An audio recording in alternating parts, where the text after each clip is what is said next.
اور اللہ بے نیاز ہے، لائق حمد و ثنا ہے۔ اور پھر سن رکھو کہ جو کچھ آسمانوں میں اور جو کچھ زمین میں ہے سب اللہ ہی کا ہے، اور اللہ ہی کارساز کافی ہے۔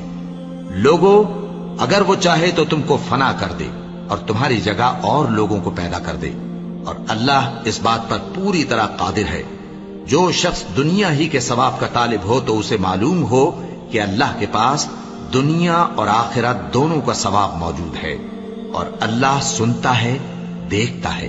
اے ایمان والو، انصاف پر قائم رہو اور اللہ کے لیے سچی گواہی دو، خواہ یہ تمہارے اپنے خلاف یا تمہارے ماں باپ اور رشتہ داروں کے خلاف ہی ہو۔